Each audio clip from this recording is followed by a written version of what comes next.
Look at that, guys. My plant is safe. It is blowing so hard, I expected that to be on the floor. But it's not. But look at all the dirt that blew in last night. Can you see that dirt? On a gray floor, it's kind of hard. But yeah, lots of dirt. And a thirsty dog. Say hi, Neville. Neville. Say hi. Say hi. Yeah. Come here. He's a good boy. And Foofy. Say hi, Foofy. Yeah. I know you've got the boys in there all hot and miserable, and it's not even that hot out there, but they've been running around letting the neighbor dog know what's what. Little Napoleon syndrome going on here compared to that huge husky. So, yeah, my hair's in my face. As a matter of fact, I did my reel first this time because I came out here and it was just like the Shaggy Dog cartoons, you know. I just like, and I was like, I got to do this. So, yeah, it's in my face. My face is a mess, and I don't care. My edifice is like the floor. There's sand everywhere. I left the windows open last night because why wouldn't I? Who wants a sauna in here? You know, this is the desert, and it is getting warm.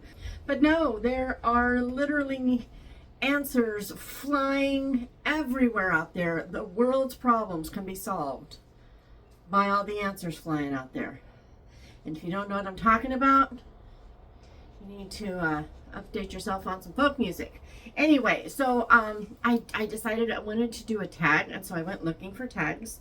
I know there was one books that Kelly over at Books I'm Not Reading did that I wanted to do, but I had forgotten about that until I found this other one. And I liked the other one because this is the off the top of my head tag, and I kind of like the idea that I'm not supposed to prep. That sounded good, you know. You're supposed to just like first thing that comes to your mind kind of thing. I've got the original gal from the tag. Found it on several places, but the original gal was something about a mouse. Library mouse maybe. Anyway, so I thought that was a good idea. You know, my hair is just, come on. Anyway, it's crazy out there. It's crazy out there. But yeah, so I have panting dogs, and do you guys want some more water? They gulped down during the reel, of course. And did I decide to leave it? Why, yes I did. Hang on, I'm gonna get them some water. Okay, apparently they don't want more water, even though they are looking kind of harried and buried. So anyway, on the reading front, I just finished Anne's House of Dreams. I don't even know if I'm supposed to be reading that one, but I heard at least 2 people mention it for this month, so I decided that maybe we were supposed to go that far. Stop with Anne and Gilbert, and then pick up with her kids after the other books, maybe. Not sure. That's pretty much all. See, it feels like there's something else that I've read. Oh, I listened to The Beast of Littleton Cotterell. Finished that one. And I feel like there's more, but I really have no brain. I'm still winding down from home reno mode. Thursday night, I think it is, at Odark 30, I have to drive her to Indiana. No, I don't have to drive her to Indiana. I have to drive her to Las Vegas so she can fly to Indiana. It really does help to get things right. I'm really feeling very scattered. I'm realizing I'm not even looking at the camera because I'm trying to think so much. This is weird. Anyway, sorry about that. I should start over because hairs. I should start over, but I'm not going to because welcome to my reality, and that's all she wrote. Also, I've been writing like crazy, so I felt like I was getting a ton done, and I'm only like halfway through with this book. I've got to hurry. I mean, Krista's waiting. Anyway, it's just like it has been such a month, and it just goes to show that it's really good to have plans. And my friend Teresa would definitely say, well, you know, man plans his ways and the Lord directs his steps. And it's true. But we need to make plans. We do. That's kind of important. I'm not going to pretend like that's not true. But if you make plans that make your time dependent on someone else, or someone else's time and plans are dependent on yours being accomplished, then when this kind of life happens, things don't go wonky. Like, for example, Birdsong released last week. Ashley has a lovely video, just kind of reviewing each of the short stories in it. I think it was Thursday was my day to talk about my book and to, just engage in the reader group. I'll try to remember to put the reader group in the description. But that was my day, and I was so out of it, I didn't even realize that Thursday had passed until it was, I don't know, Saturday, Sunday. I mean, it was all of a sudden I'm like, wait a minute. I don't know. I feel like I missed a day somewhere. Yeah, that's pretty much life. Life is good. So we're gonna jump in on this tag. Anyway, so first up, see if I move this thing closer, then I can't see. Yeah, I was reading it right. Okay. Oh, there's a perfect distance. Good. Yeah, I've got the trombone thing where I see better further away. Anywho, so what was your favorite, I think it's picture book as a child? And that's a toss-up. Story-wise, it was absolutely, without a doubt, Drummer Hoff. Corporal Farrell brought the barrel, but Drummer Hoff fired it off. Except that that's not where it goes. It's like Captain Bammer brought the rammer. Corporal Farrell brought the barrel. Private Scott brought the shot. Captain Bammer brought the rammer, but Colonel Drummer Hoff fired it off. And I'm getting them all mixed up, but good memories. Really hilarious. The funniest thing is that I bought it for my kids. I read it as a kid. I bought it for my kids and I read it. But when we were reading it to one of the grandkids, one of Shalisa's kids, I'm thinking it was Ben, maybe Katie, but I think it was Ben. I was reading it to, could have been John. Anyways, one of the younger kids. You get to the very end and there's this big old spread. I see, if this wasn't an off the top of your head thing, I could have gone out and got it. But yeah, you get to this end spread and there's this cannon and all these flowers. And it says Kabloom. All these years I read it as Kaboom. And I used to say kaboom, and none of the kids noticed that there was an L in there, and it was nothing. And all of a sudden, or they didn't say anything if they did, and then all of a sudden I was reading and I'm like, that says kabloom. It's amazing what your brain will put into place because it knows things. It's almost like your brain has autocorrect, and as we all know, that is not always correct. So that was just a fun one. So as far as reading though, that one was definitely a favorite. But every time as a very little child that I went to the library, I got the little green, only the little green, Beatrix Potter books. I didn't even read them that much. Didn't even look through them that much. I just loved those little green books so much. And I would bring home stacks of them and hold them and carry them. And yeah, it's not that I didn't read them at all, but I'm pretty sure my mom just thought that they were my favorite stories and my favorite illustrations. They weren't. It was the books and the book size. I was a weird kid. This surprises absolutely nobody. Don't you think? It says, what book series did you love as a child? I'm going to consider myself anything under the age of 15 as a child. That seems like a good age. So, I was definitely a child until 18 like everybody else, and then I was legally an adult. And someday, I've decided it's going to be the day before I die, I will grow up. So I'll know when I'm going to die because I will be like, hey, I'm grown up. I guess I'm dead tomorrow. No. But yeah, it just feels like under that age, I was more likely to read juvenile books. And definitely Nancy Drew. I'm trying to decide. Really loved the Meg Mysteries, but I think I liked Nancy Drew better.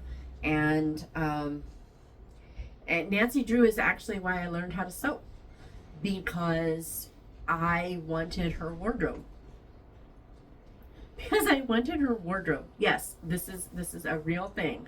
And so I wanted to learn how to sew. But series wise, yeah, I'm gonna say Nancy Drew, because Christmas I was 12, so I'd have been about 12 and a half. I got a sewing machine. Okay, what's the worst book you've read or tried to read? There are some that I literally can't remember the names. Just badly written, terrible grammar, incomprehensible, incomprehensible sentence structures, and you're just like, where is this going?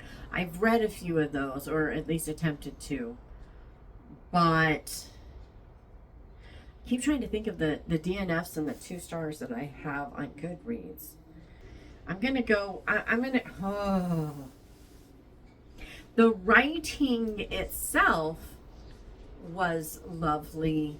The story was just boring to death, and that would be Child from the Sea by Elizabeth Googe. And then there was Fantasy / Fantasties by George MacDonald. That was abysmally boring, and I could not keep going. I've read quite a few nonfiction in very Christian nonfiction that I've just set aside because they were theological nightmares. So there have been those. But I guess I'm just going to go with Child from the Sea because I'm still slightly traumatized by how just utterly boring it was. It was so boring. I wish I could remember the name of it. If I could remember the name, though, it would be the Christian fiction that was a lovely, truly lovely story, redemption between husband and wife. We started before they got married, and we went through their marriage, and then they had this big breakdown in the marriage, a little bit like Straight Down a Crooked Lane.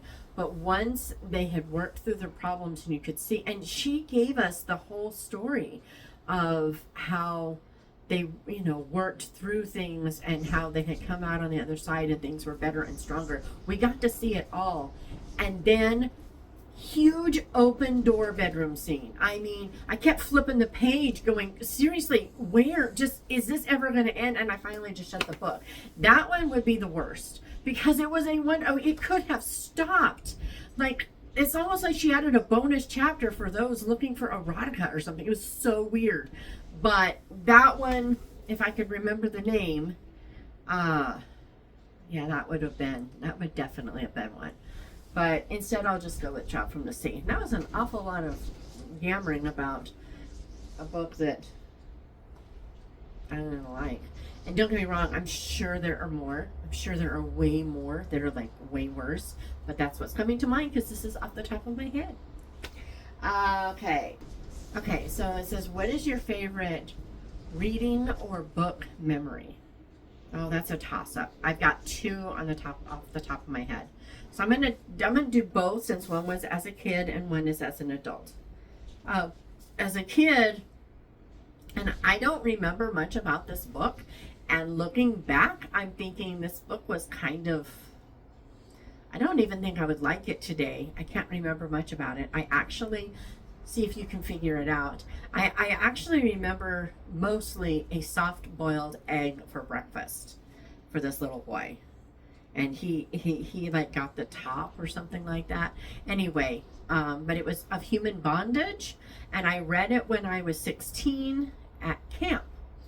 And I can't say that you know, the memory is about the book, because it's really not. But I spent that entire week up in the mountains where it was cooler, because that was the summer we were living in Mojave, on, you know, just property in a travel trailer with no electricity or running water. It was hot as Hades, and I mean, just miserable. And so I got to go to the mountains for a week. That was beautiful. I'm like, yes, all the yes. And all the kids complained about the long bus ride there, the long bus. Are you kidding? That bus had AC. I was in heaven. It was nice, but you know, I could sit out on the picnic tables. I would actually sit on the table with my feet, using the bench as a footrest, because, you know, I've always been really short, and that was a really good, comfortable thing. I could put my hands on my knees, and I would sit out there and I would just read. And, you know, the other kids are like going swimming and doing all the things, and I'm just sitting there, and it was so peaceful and so wonderful. And yeah, I got teased, even by the staff, even from people from our church. Definitely got teased, but fun note, that was the year, I'm pretty sure, that was the year that one Mr. Williams, and I put this in a book because it was so cool. Actually, I think it's been mentioned before, but it's definitely going to be in Pointed Suspicion. Mr. Williams, one of the kids, they had, I don't remember if they had double or triple bunks, but one of the kids rolled off the bunk, the top bunk, onto the concrete floor, and Mr. Williams jumped up, bare feet, scooped up the kid, and ran down the hill to the nurse's station, carrying this kid across the, you know, you've got pine needles and pine cones and rocks and all these things, and he just ran down and got the kid to the nurse to make sure the kid was, I think he was more damaged than the child was, because I mean, his feet were just shredded, you know.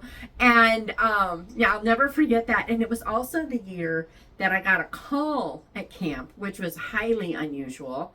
Most people didn't get calls up there. And it was especially unusual for us because, again, no electricity, no running water. That means no phone in 1986, I'm just saying. And my brother had called to tell me he was getting married and wanted me to be a bridesmaid. And if I wanted to do that, then what was my dress size? Because they were going to buy a dress. That was the fastest. I mean, it's like, we're getting married. You need a dress. What is your size? We're buying this sucker. And by, I think it was October, November, something like that, we'd done the thing. I mean, it was just like boom, boom, boom.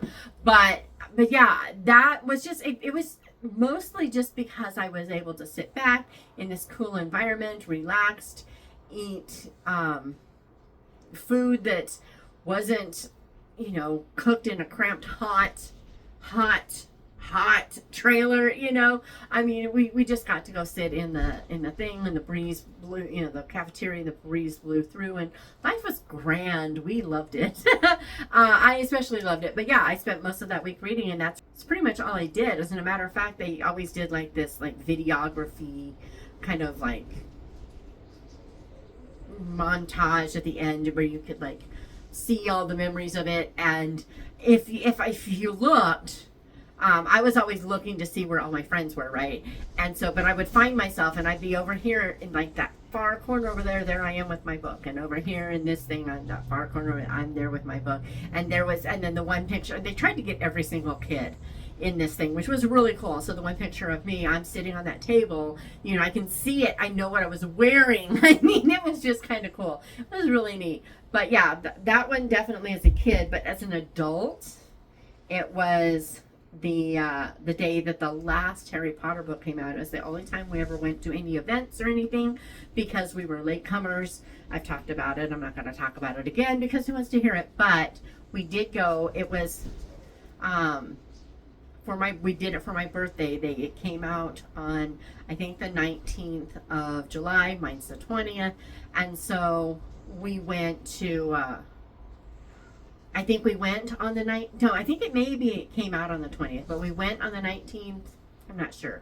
But we went at like 10 o'clock at night, and our Walmart it was the old Walmart, the good Walmart. I'm not a big fan of our new super center. It's not new anymore. It's like 10 years old or something, 15, something like that. But it feels new. but they set up stations all over the thing, like at the customer service desk. It was seen it, and you could answer all the questions about the movies and see if you knew, all the answers. And then you went to, like, the fabric department had game. I can't remember what it was, but it was, I don't know. There was, like, the fabric department and the electronics department, and I think over by pets.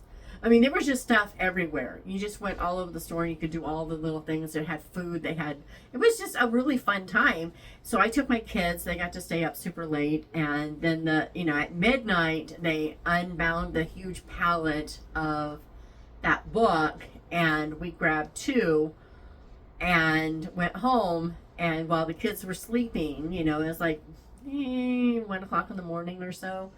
By the time we got home, while the kids were sleeping, I started reading. And right around 6 o'clock that morning, I got to the part where Molly Weasley steps in to fight Bellatrix Lestrange and says her famous, unquotable but brilliant line. It's one of those rare times where someone uses a foul word in a way that I can get behind. I mean, I don't think I personally would say it. I can't imagine myself saying it, but I can't imagine Molly Weasley ever saying something like that, and she did. So maybe you come after my daughter and you find out that I can say things with the best of them.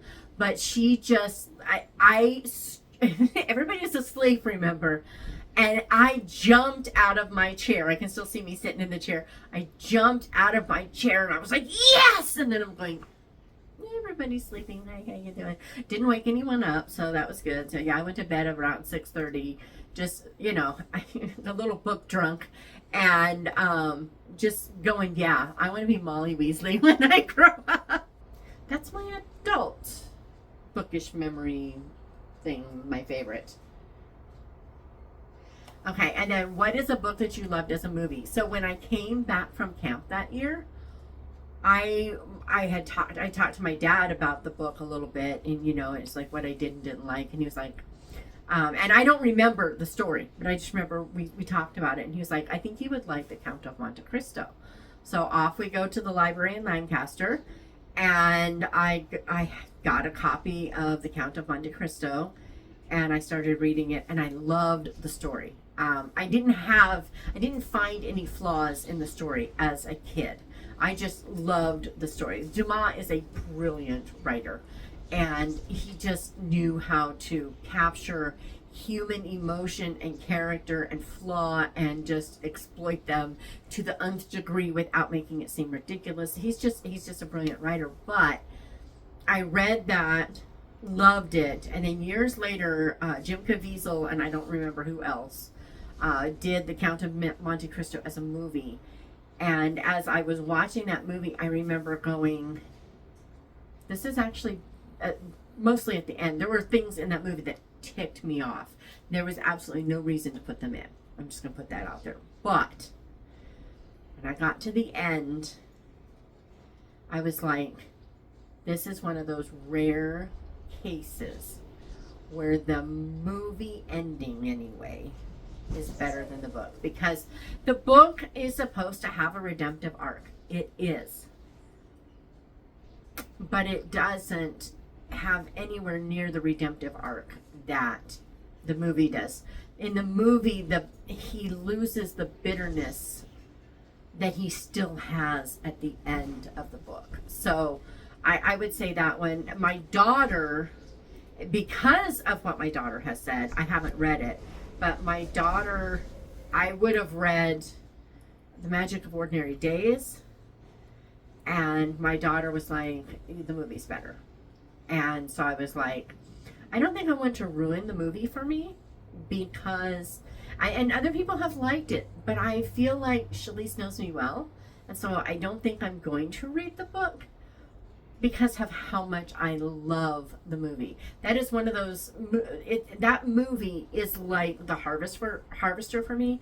They're very deep, romantic, just deeply romantic, and yet they're not sappy at all. I can handle that kind of romance, and I love how well they did it in The Magic of Ordinary Days. If you don't know that one, that is a young woman in 1940s, has a boyfriend who is a pilot, and when he goes off, she's pregnant, and when her father finds out, her father is a minister, and he insists that she marry this guy that he has found for her, because this child cannot be born out of wedlock. It will ruin him. It's really, with his dad, it's all about him, which is totally unacceptable. I'm just saying.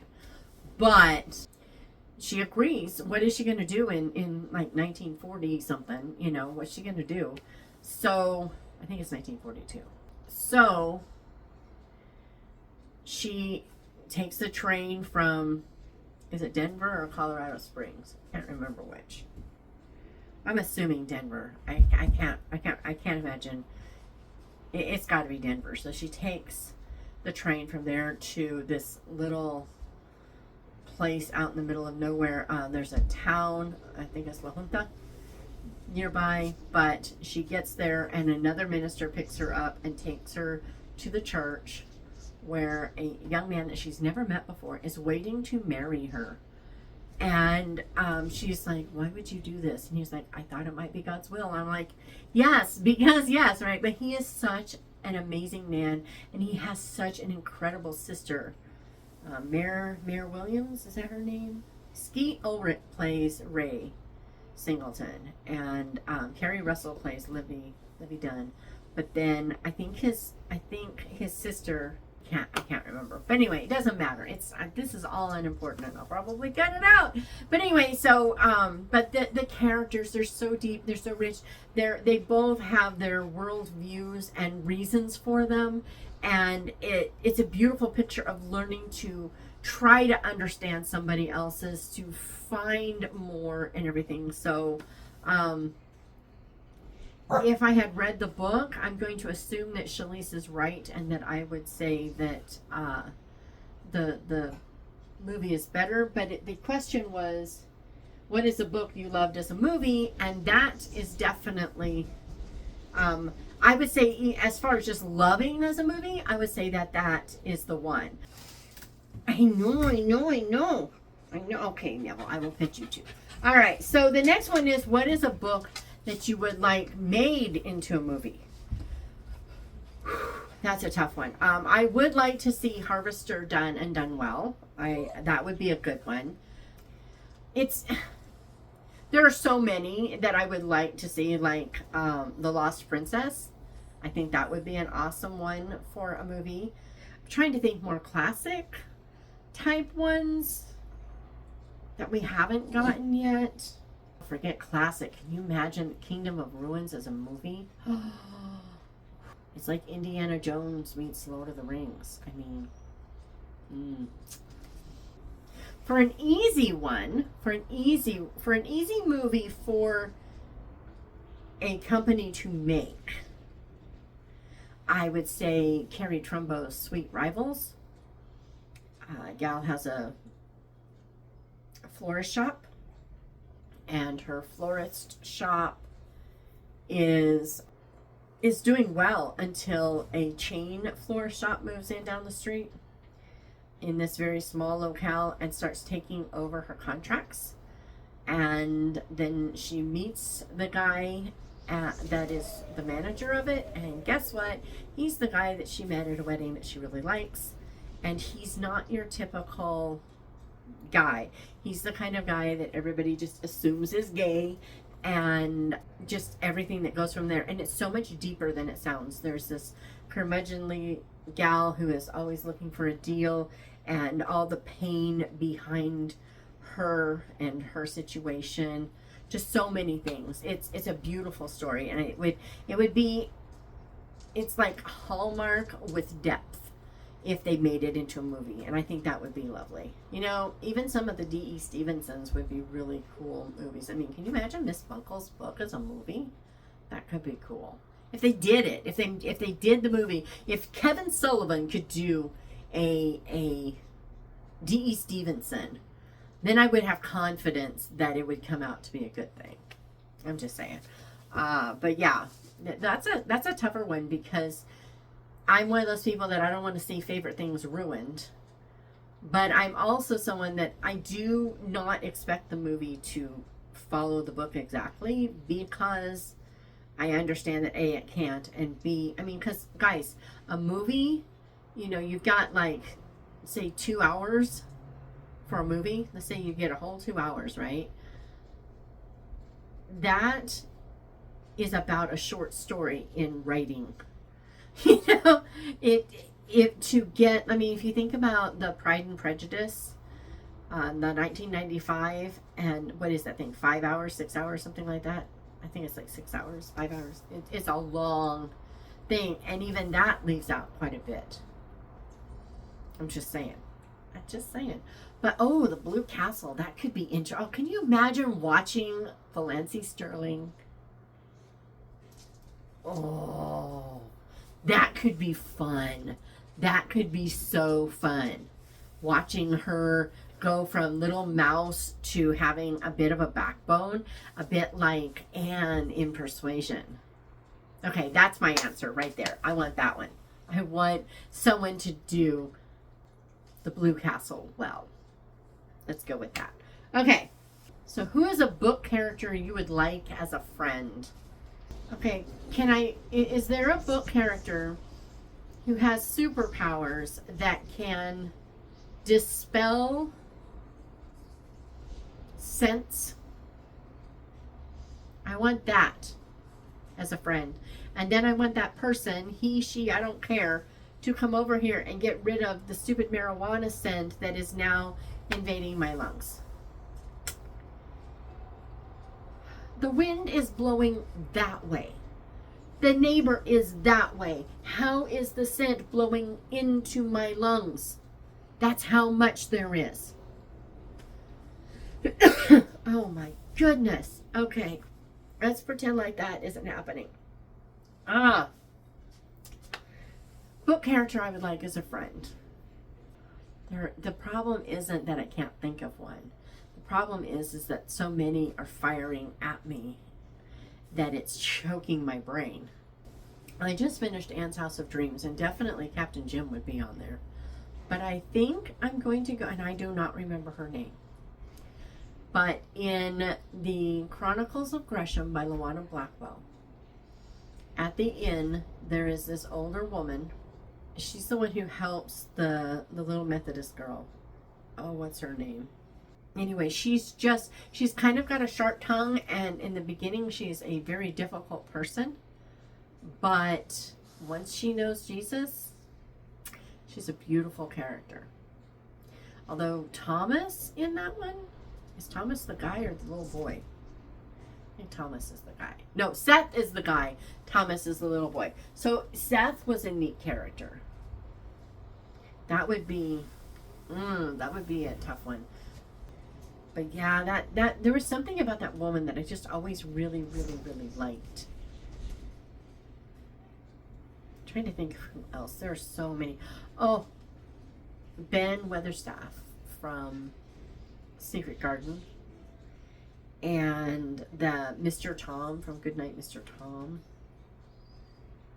Definitely. Obviously, you know, characters like Francine Nolan and Shirley. But yeah, I think I'm going to, there's so many. There's just so many. Because, you know, friends that you can learn from are beautiful, beautiful people to have. But then I start wondering, so what do I have to offer the friendship then? Because if you don't have something to offer, it's one-sided, and that's unbalanced, and that's not healthy. So it's like, what would I have to offer a friend, a fictional friend? So I'm going to stick with the gal from The Widow of Larkspur, and I think it's the Courtship of the Vicar's Daughter that has her as a Christian and her being her amazing self.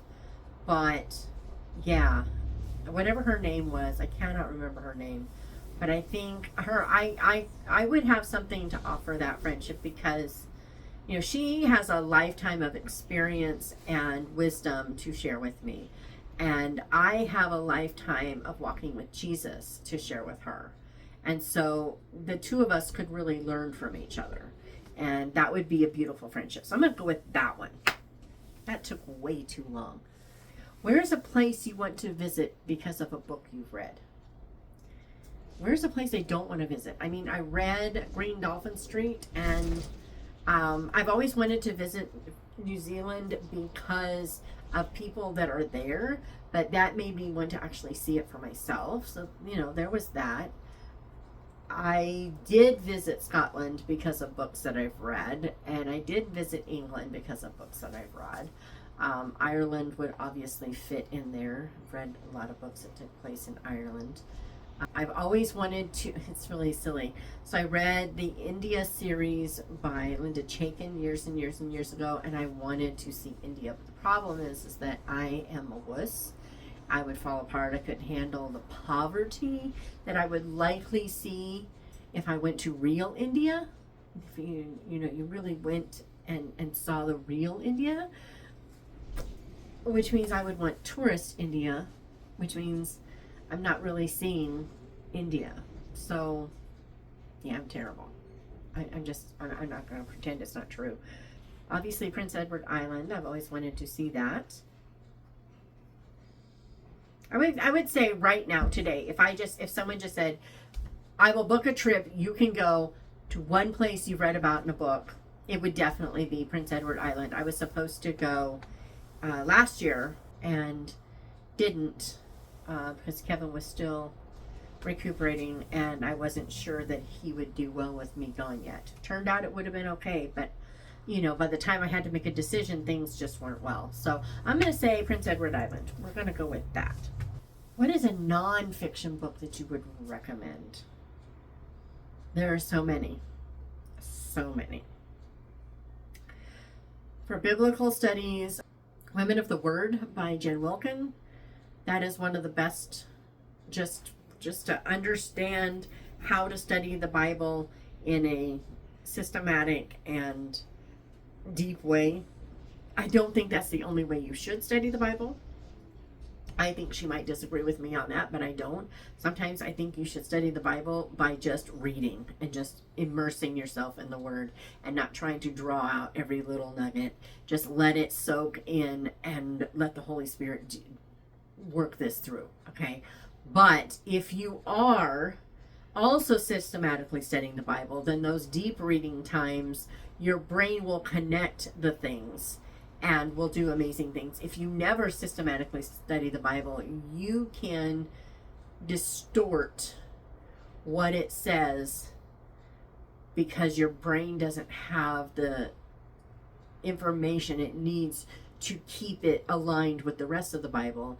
And it can then override, you can be listening to self instead of the Holy Spirit, and you can get it all messed up. So you need both. But I do think just deep reading, fast reading, people talk about how reading the Bible too fast isn't good. A hogwash. I got way more out of a lot of portions of the Bible that I've numbed myself to, especially the first 5 books, especially the third, fourth, and fifth books of the Old Testament. Okay, can I just say those books, they're full of the begats and they're full of all the laws and they're full of all things, and I missed so much richness because I tried to read them at a normal pace. When I plowed through them, I'm getting context and I'm getting all the stuff. So I will say that. So Women of the Word is a great way to show yourself how to study in depth, but I would never recommend that that's all you do. Adorning the Dark by Andrew Peterson. I do not think you have to be a writer or an artist or a musician to get lots out of it, even though it's like for creatives, so to speak. But he makes a really valid point in that we are all created in God's image, who is the creator. So we all have some sort of creativity in us, and therefore the stuff that's in that book applies to him. Some people I have actually heard of a couple of people who did not like it, but almost everyone who has read it has really been blessed by it, that that I've seen and I've talked to. So Adorning the Dark would definitely be another one. Also, the book Margin by Richard Swenson. That was a brilliant book. It basically boils down to, if you are filling the page of your life from top to bottom and cramming everything in, it's not healthy. We need the margins around the pages of our lives to give us place for ourselves to rest. You need it in a book for a place for your eye to rest. The same is true. It's just a very good book. I think it came out in the 90s, but it was really, really good. I wonder if it's been updated. I don't care. I'm not going to look at it. I don't need more to read. If you could hang out with an author for a day, who would it be and why? It would be neat to, like, if it didn't matter if they were alive or dead, I would love to just sit and listen to, go to the pub where the Inklings met and just sit in the booth next to them and listen. Sounds like a really interesting book. Anyway, but I would just love to listen to C.S. Lewis talk, and to, maybe occasionally pick his brain, but mostly just let him talk and really get something from him. I think that would be really cool. As far as, I want to say Kathy Swanson, because then I would get to see Kathy, and that's always a great thing, but I feel like that's cheating. Yeah, let's just stick with C.S. Lewis. This is supposed to be off the top of your head, not in-depth thoughts. So we're just going to stick with Lewis, because I really think he was such a wise man. I don't always agree with everything he thinks and says, but I always agree with the way he's thinking when he says things. He may come to a different conclusion than I see in scripture sometimes. Most of the time, not, but sometimes, yeah. But I like the way he thinks and the way he comes at it, and that he doesn't pretend to know all, to be all. He admits when he had a thought process one way and it shifted, or it grew, and how that worked out. So yeah, let's go with Lewis and just call it easy. Okay, the last one is, what is the last book you gave to someone as a gift? I can't say the very last one, and I'm not going to lie and pretend like it is the very last one, because I have to live with myself. But the last one that I can say, I guess I will say, When the Sky Burned by Liz Tolsma. I sent it to Carrie Trumbo because I had two. Not much of a gift, because I'm just, decluttering, but I'm just going to go with that one because that's the safest. So yeah, this was the off the top of my head book tag by Library Mouse something or another, and I hope that somebody else will do this and do it much more efficiently than I did, and I hope this doesn't have an hour and a half's worth of editing to do because this was supposed to be fast. Yeah, no, I'll put the link to the original gal, and I will put the questions in the description, and and feel free to answer any or all of them in the comments. Maybe we give some of us ideas of books that we want to know about. I'm just saying. Not promising anything, thanks to a very, very, very busy weekend. I got to take girl to the whatchamacallit, and if I don't get it to the airport, if I don't get it edited in time, then it might not make it, but then maybe I can put it up on Saturday. We'll see. Have a good week. I'm off to the store. Anyone need anything? This feels like this is becoming a habit. Maybe you should start putting your grocery lists in the comments for the previous, in case. Yeah. You guys have a good one.